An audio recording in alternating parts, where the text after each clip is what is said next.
मुलगा आज माझा काळजी घ्यायला स्वानंद मला माझ्या बेडरूम मध्ये घेऊन चल. बाबा तिला याच बेडरूम मध्ये आराम करते. हा चल बरी जा पाणी गरम करून आण तिला शेक घ्यायला हवा. डोक्याला ना हा अरे तुझे डोक्यावरच पडल्या ना त्या तिथेच मला लागला जास्त आलेच पाणी उकळून उकळून म्हणजे ही मला सोडून करणार की काय. अहो कोमट पाणी शेक घ्यायला आणि उकळतं पिशवी ठेवायला आलेच. हा चल ये सावकाश सावकाश ये आई सावकाश काय करा काय हा झंझटपणा. बस सावकाश. एका बरी तू पाणी गरम करायला गेली होतीस ना. अगं काय अगं तुझा पाय वगैरे होता ना. झालं खडखडी हो ते सोडा. हे ना हे त्याचे कपडे बघा किती वाढले. तिला म्हटलं जरा ब्रश करायचा तर लागली डोकात बसलेला. तुझी आई ड्रामा नाही ड्रामा ड्रामा. अरे मला म्हणली कशी का बाबा की परी. आता मला सांग परी हे नाव तू मला दिलास की पप्पाने. पण काय आहे रमा त्याचं लग्न झालंय आता. ती त्याच्या आयुष्याची सुरुवात आहे. आपण शेवटाकडे आहोत. नेहमीच उगवत्या सूर्याला म्हणून मळकट कपडे तू पहिली दुसरीला असेल तेव्हा बाहेर लाल मातीत किती फिरायचा. पण दुसऱ्या दिवशी स्वच्छ कपडे नसायचे का. तू एवढ्याशा शुल्लक कारणावरून आता वाद घालणारस का. ही वाद घालत नाहीये. काय सतत छोट्या छोट्या गोष्टीमध्ये नाक तुझं राहायचं. तुझ्या बरोबर लग्न करून आली आहे त्या घरात. माझ्यासाठी जर दुसरी कोणी मुलगी असती ना तर आली नसती त्या अपमान सहन करायला. ही ना सतत माझा काम करत असते. परी परी आता आईला किती लागलं आहे. चालूही शकत नाही ती. पाहिलंच ना तू. काही झालं नाहीये त्यांना. धडका गटा घेतल्या. चल तुला दाखवते तुझ्या आईचा परत. परी चल तुम्हालाही दाखवते. चल असं हे बघा हे ना मी धुतलेलं शर्ट आणि ते तिने धुतलेलं शर्ट. हे बघा हे घ्या दोन्ही बघ बघ मी बोलले होते ना. आई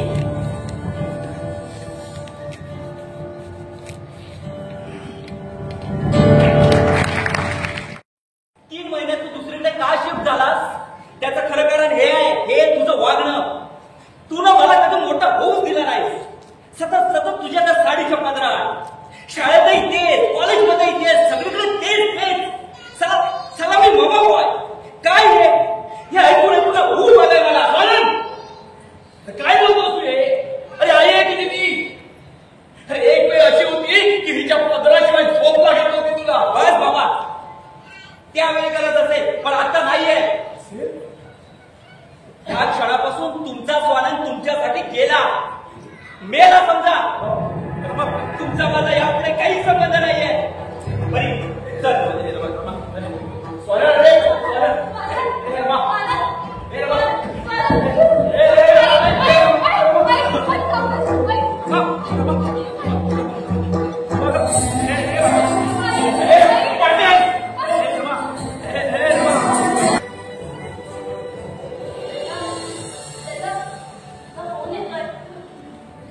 स्वानंद स्वानंद फोन येतोय आणि तुम्ही दुर्लक्ष का करताय.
होती तुझं सामाजिक कार्य, तुझं गाणं, तुझ्या कविता, वाचल्यासाठी तू काम करायचीस. केवढा अभिमान वाटायचा ग मला. आणि आता नाही म्हणता शेवटी तुला डॉक्टरकडे घेऊन जावं लागेल. तुझा मानसोपचार काउन्सिलिंग आहे. मला माहिती आहे की तुझा अतिजीव आहे त्याच्यात. खूप केलंयस ग माझ्यासाठी, मुलांसाठी, या घरासाठी, स्वतःसाठी. आता तू आयुष्य निसर्ग चाललंय. तुझं मात्र अजून जगायचंच काय फक्त त्याचा विचार.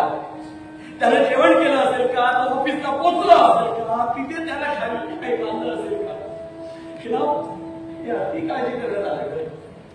त्यामुळे नकळत तुला त्याचा त्रास जास्त होतो. या वयात जर आपण केव्हा जावं आता कसाही आजपासून सुरू तुझं गाणं सुरू. चल आम्ही तुला बर्फाचा गोळा आवडतो ना, असं मला वाटायचं.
आहे तुझी माझा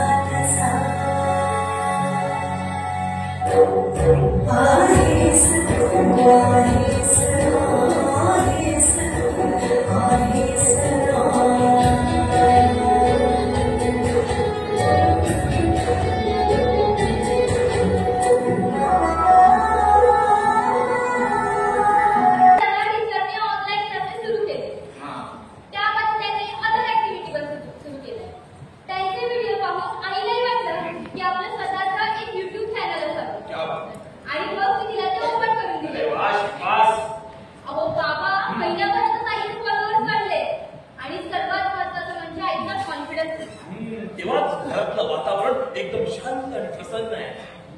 स्वानंद तुझ्या तुला काय स्वानंद खूप हडळ सोबत आहे. करू शकते का तुला? अरे त्या स्पीडने तुम्ही हे घर सोडून निघून गेला होता. मला वाटलं होतं 3-4 वर्षाचं काही येणार ते काय 3 महिन्यातच परत. आई कुठे आल्या आल्या बँक अकाउंटवर होला. तुझी आई शूटिंग पाहिजे काय? आईने हे उद्योग सुरू केले का? मला वाटतं तुला काय आईचा व्हिडिओ व्हायरल झालाय. एक लिंक पाठवा मला लगेच. अहो बाबा आईचा व्हिडिओ व्हायरल झालाय. थांबा हा ती लिंक पाठवते. आता कोणी व्हायरल कोणी होत नाही. तुमच्या अंगातील सुप्त गुण तुम्ही ओळखायला हवे. तेव्हा तुमचं आयुष्य प्रेरणादायी ठरतं आणि मगच माणूस व्हायरल कळलं? बाबा थांबा थोडा नेटवर्क इश्यू आहे.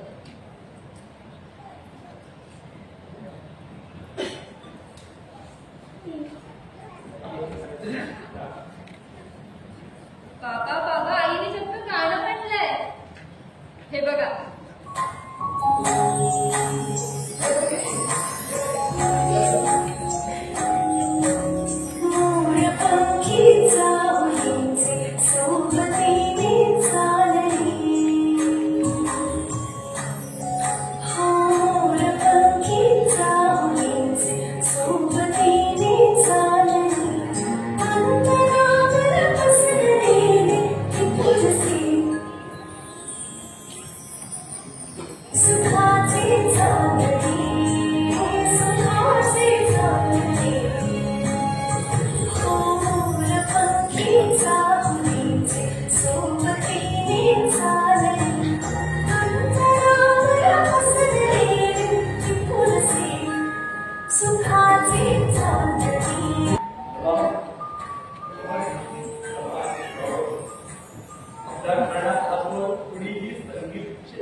हे घर सोडून गेल्यानंतर तुझी काय कंडिशन झाली होती ठाऊक आहे का?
राकेश, अरे नाही जमणार. अरे अरे तिचे फॉलोअर्स बघ ना. सोनल किती फसवणार आहे. अरे जरा शांत राहा. आज सिनियर सिटीजन मध्ये ती एकमेव अशी सेलिब्रिटी आहे जिचे इतके फॉलोअर्स आहेत, मिलियन. अरे तुमच्या तर सिनेमाच्या नदीला सुद्धा मागे टाकलाय त्याने. अरे जाहिराती बघ, हायवे पासून गल्लीपर्यंतच्या प्रत्येक 10 पैकी 7 किती खोटं बोलणार आहे. फोन चालू आहे, शांत राहा. हा काय म्हणत होतो? अरे अरे तेच सांगत होतो तुला, जाहिराती बघ ना. हायवे पासून गल्लीपर्यंतच्या प्रत्येक 10 पैकी 7 जोडींचे तुला आईचे फोटो दिसतील. अरे कित्येक निर्माते तर त्यांच्या सिनेमाच्या प्रमोशनसाठी तिला बोलवतात. राकेश, हे बघ तुझे 5 लाख होते. नंतर जेवढे रक्कम जास्त तेवढे तुझ्या रकमेचाही वाढा.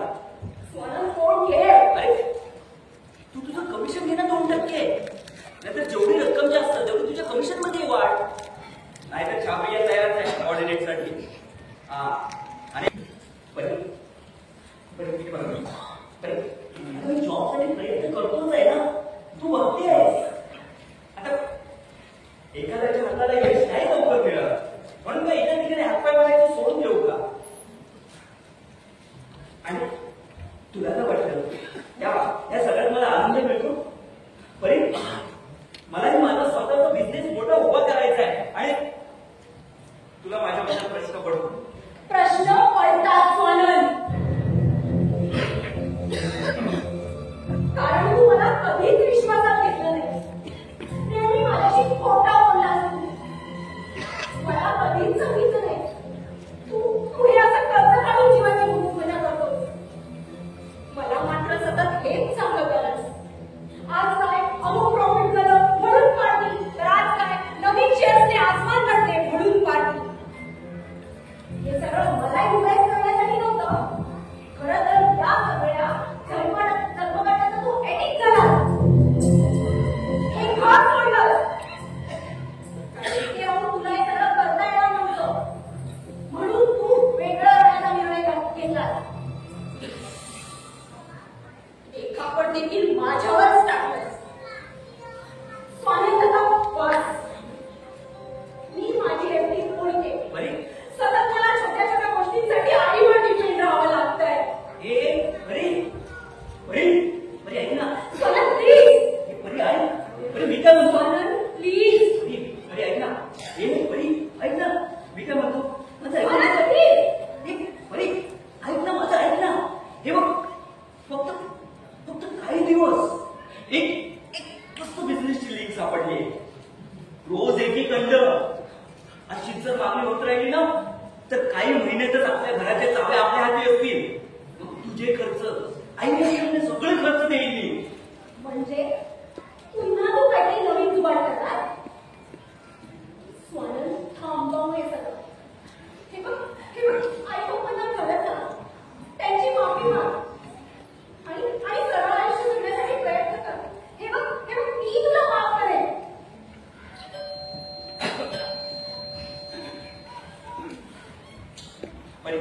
परी तू आज सांगूया. परी तू प्रेग्नेंट आहेस, तुला बेड रेस्ट सांगितली आहे. हे बघ सोनल, आपण आई पप्पांना खरं सांगूया ना. हे बघ ते तुला माफ करतील. हवं तर मी बोलते ना त्यांच्याशी. परी नाही कमी नको, काढते नको बोलो. तिच्या माझ्या डोक्यात काही टेन्शन कमी नाही आहे. त्याला काढायच्या काही करून मला ते घर परत मिळवायचं आहे. परी तू आज जा. परी आज जा. वाटलं नाही सोशल मीडियाचा करिश्मा असाही होऊ शकतो. एक सामान्य घराण्यातील स्त्री वयवर्ष 50व्या वर्षी सेलिब्रिटी होते. तरी आम्ही विचार केला नव्हता. पण यातच वेगळी तुला आहे मला का? अरे तू त्यावेळी घर सोडून गेला असता तर तिला आम्ही सांगितलेही नसतं. आणि तिला मनावरही घेतलं नसतं तर हा आजचा दिवस तुझ्याला देखील असतं. किती लोक तिला ओळखू लागले देश परदेशात. तिच्या गाण्याचे व्हिडिओ पाहिले जातात. ज्याला मी सिनेमात पाहत ना तर त्यांच्या सिनेमाचं प्रमोशन करायला तुझ्या आईला बोलवतात. बाबा किती ते बायकोची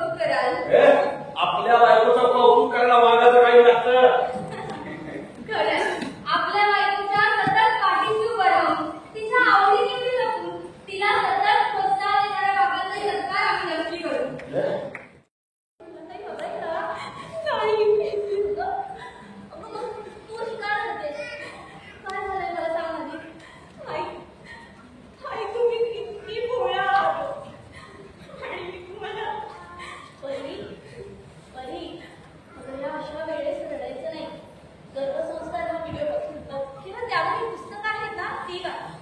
तुझं तुलाच कळेल. अशा वेळेस फक्त आनंदी आहे का? होय. आई, मला तुम्हाला काहीतरी सांगायचंय स्वानंदबद्दल. आई, सांग ना. आई, घराचे हप्ते न भरल्यामुळे बँकेने आमचं घर सील केलंय.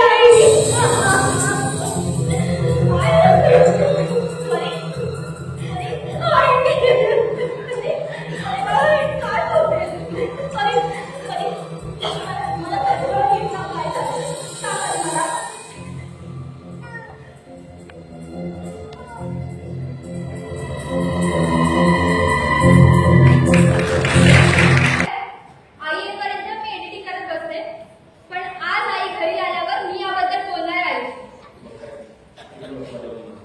बाबा, अहो तुमच्या रूपात तर परी आहे ना?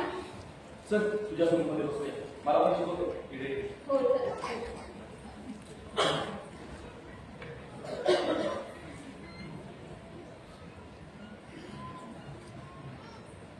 स्वानंद आहे का काही? शाहू, तू वहिनी स्वानंद कुठे आहे? तू आधी आत ये ना. बस. वहिनी स्वानंद कुठे आहे? अरे पण काय झालंय शाहू? म्हणजे तुम्हाला काहीच माहिती नाहीये? कशाबद्दल? आता पाणी डोक्यावरून व्हावं लागलंय. तुम्हाला कळलंच पाहिजे नाही तर आम्हाला फसवून जीव द्यावा लागेल. मला सांगशील का काय झालंय? वहिनी स्वानंदने माझ्या सकट 16 मित्रांकडनं उधारीवर पैसे घेतले. काय? हो, 15 दिवसाच्या बोलीवर. वर्ष होत आलं. आज देतो, उद्या देतो, पण पैसे द्यायचं नावच नाही. बरं पैसे नाही म्हणतो ना, मग हा रोज क्लबमध्ये बारमध्ये पार्ट्या करतो. कालच 1 लाखाचं बिल पेड केलंय. हे बघ शाहू, मला थोडा वेळ, मी तुझे पैसे मॅनेज करते. तुम्ही कुठून करणार? त्याला सांगा हातोडून विकाचा. हे बघ मी माझी एफडी होते. मोडा, काही करा, नाहीतर बाकीचे ह्याचे भाडं मोडतील. हे बघ शाहू, असं काही करू नकोस. मला थोडा वेळ दे, मी तुझे पैसे मॅनेज करते. ठीक आहे वहिनी, तुमच्याकडेच बघून जातोय मी आता. पण एक लक्षात ठेवा, या 2 दिवसात जर मला माझे पैसे मिळाले नाही तर स्वानंद जे काही होईल ना त्याला मी जबाबदार नसेल. येतो मी.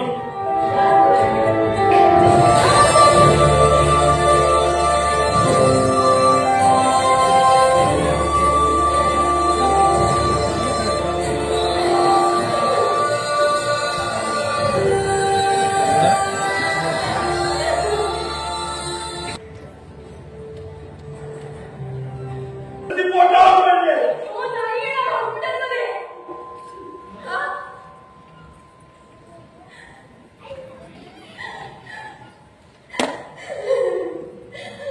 कारण मी प्रेग्नेंट नाही आहे.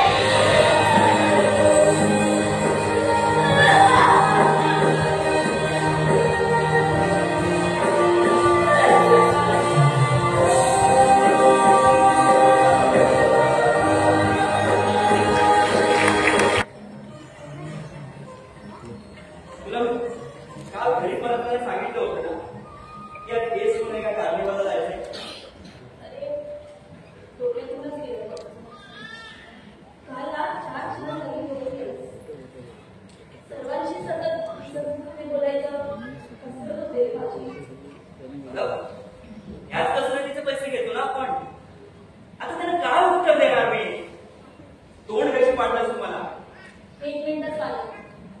तू कार्यक्रम ठरवताना मला विचारत दिसलं होतंस का? कारण हे एका जागेने जायचं सांगून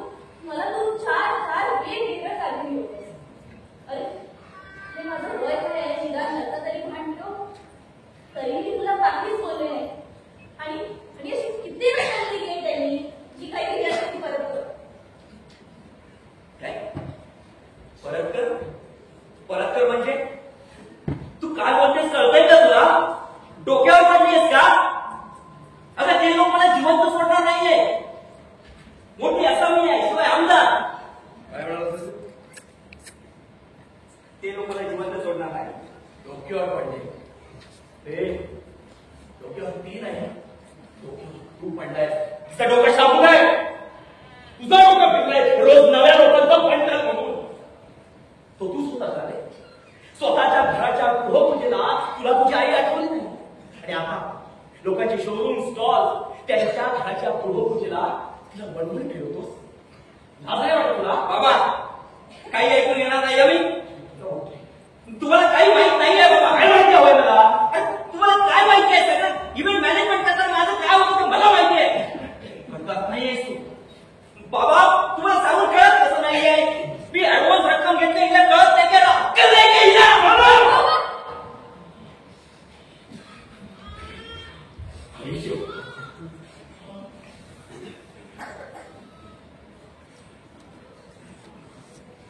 काही तिच्याकडे काढतोस ना, जे मिळते ना त्याचा हिशोब देतोय हिशोब.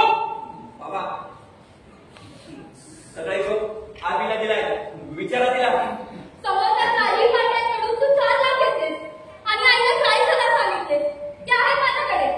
बाकी त्याचं काय आहे? हे खोटं आहे. कुणी सांगितलं का तुला? मी सांगितलं आहे. खरं तर मला पहिल्या इव्हेंटलाच कळलं होतं. तू जेव्हा पार्टीमध्ये शॅम्पेनच्या बरोबर पडत होतास ना, त्या रात्री तुझा तो मित्र कोऑर्डिनेटर राकेश मला भेटला. हा बोल ना. आई हो 2% काही होत नाही. म्हणजे म्हणजे तुम्ही जे कमिशनचे 2% मला देताय त्याने काहीच होत नाही. निदान 5% तरी द्या. हो एक इव्हेंट ऑर्गनायझेशनला 10 लाखापर्यंत पार्टीला खेचतो आम्ही. जरा माझाही विचार करा. बरं ठीक आहे. मी ना बघते काहीतरी. सध्या तू ना हे घे. हे पैसे ठीक आहे. थँक्यू आई.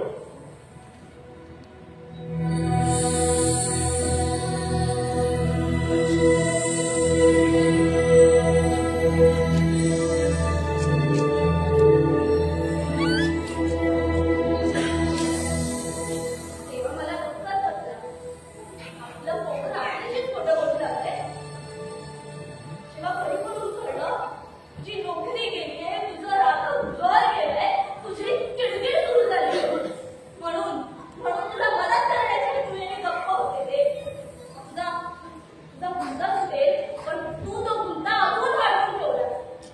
मिळवलेले सर्व पैसे घेऊन बँकेतून राहतं घर सोडायचं सोडून तू ते सर्व पैसे ऑनलाईन सुद्धा करू लागला. उडवत नव्हतो मी. डबल करण्यासाठी लावत होतो आणि तिथेच ते डबल होता. त्याशिवाय पर्याय नव्हता माझ्याकडे. आणि खरं सांगितलं असतं तर काय झालं असतं? तुमचं लेक्चर सुरू झालं असतं. काय करणार होतो मी? ह्या 2 वर्षात आतून तुटलो होतो मी. बाहेर पडावं तर कोविड नंतर सगळ्यांची कंबरडी मोडली.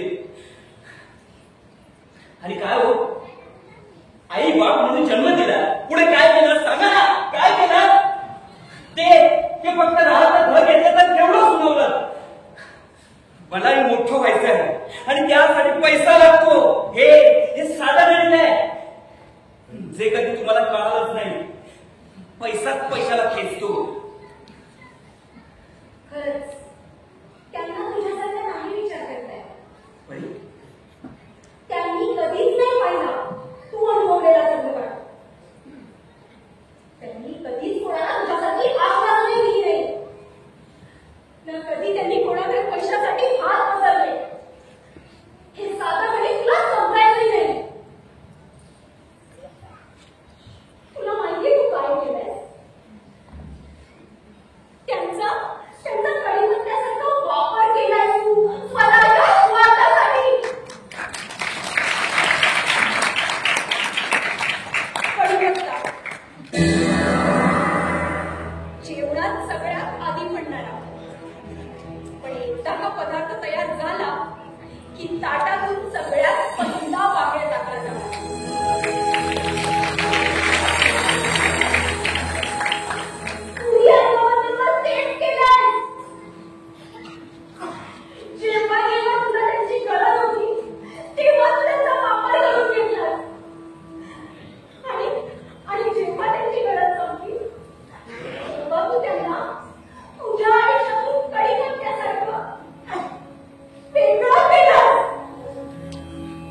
मी माधव सालिंदेकर आणि माझी पत्नी सौ रमा माधव सालिंदेकर.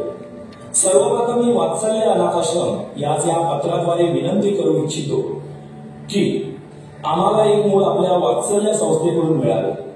आम्हाला पहिलं अपत्य आहे आरवी, वय वर्ष 5. तरी आम्ही दोघांनी संगनमताने एक निर्णय घेतला आहे की आम्हाला आता दुसरं अपत्य हवं. शारीरिक दृष्ट्या आम्ही दोघंही सक्षम आहोत, शिवाय निरोगी.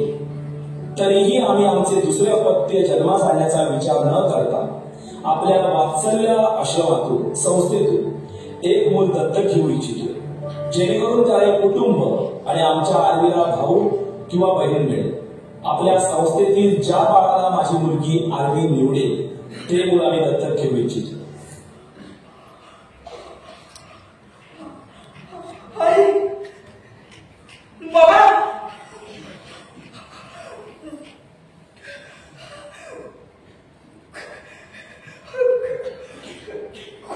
कुठल्या तोंडाने मी तुमच्या समोर उभा राहू?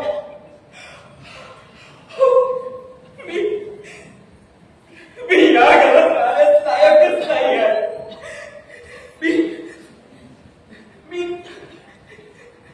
मी अनाथ आहे म्हटल्यानंतर मला या घरात राहण्याचा बिलकुल अधिकार नाही आहे. मी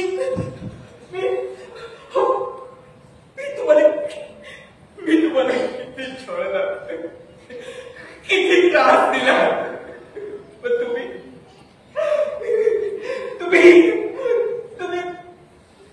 माझ्या दुप्पट प्रेम दिलं. मी अनाथ आहे, अनाथ आहे. काय म्हणालास? तू अनाथ, खबरदार तुला खबर शिल्लक. स्वानंद, अरे स्वानंद, तू माझा भाऊ आहे. स्वानंद, तुला माहिती आहे की तुला कसा निवडलं? राखी पौर्णिमेला सर्व बहिणींची लगबग बघत मोठी झाली. मी आईला विचारायची, आई सर्व बहिणी आपल्या भावंडांना राखी बांधतात. माझा भाऊ कुठे? मी केव्हा राखी बांधणार? एक दिवस आई म्हणाली, चल तुला भाऊ हवा ना, आज घरी नक्की आण. मी पळत आत गेले. आम्ही राखीचा डबा घेतला आणि आम्ही वात्सल्यमध्ये पोहोचलो.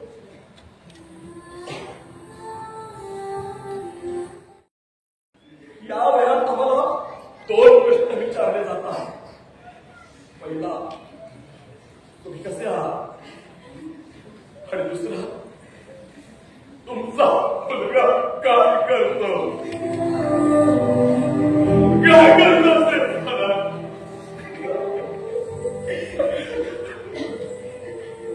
धागे तुझ्या घराच्या ताब्यात. आणि आता यापुढे कुठूनही पैसे काढायची गरज नाहीये. आणि तू? बाबा, बाबा, बाबा,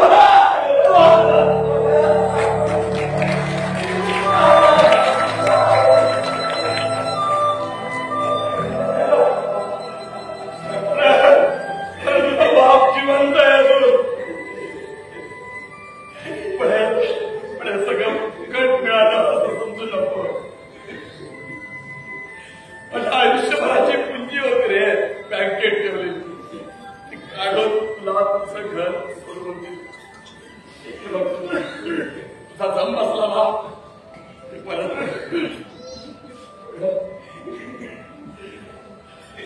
झालं तुझं घर तुला सोडून दिले. परी, तुम्हा दोघांच्या बॅगावर लवकरच या घराचा निरोप द्या. आणि हो, पहिल्यासारखं ऊन चून इकडे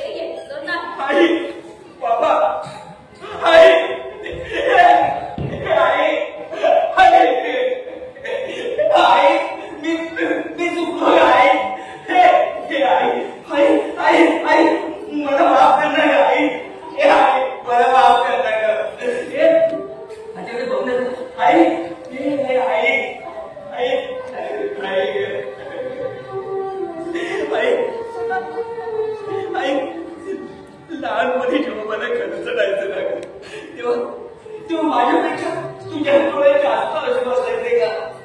आई, हसवाची किंमत मला कधीच नाही कळाली का?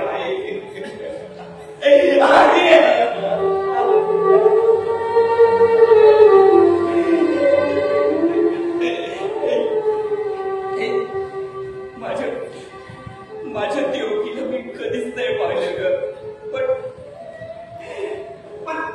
पण या समोर असलेल्या यशोदेच्या मायलाही मी पारखं झालं काय? माझ्यासारखं कपड केल्यानंतर मीच आहे या जगात. मीच आहे का?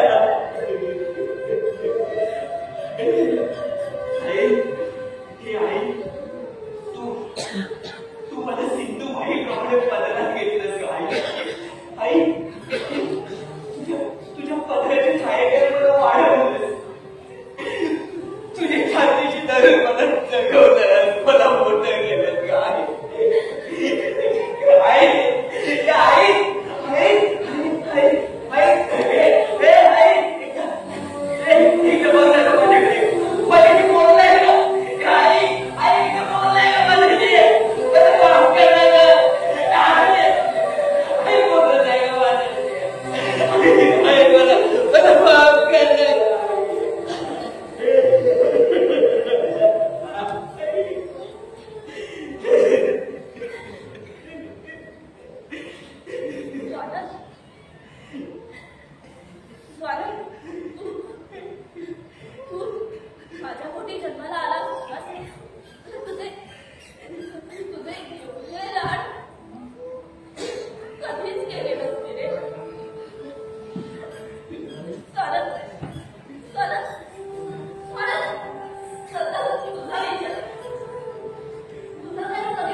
समजले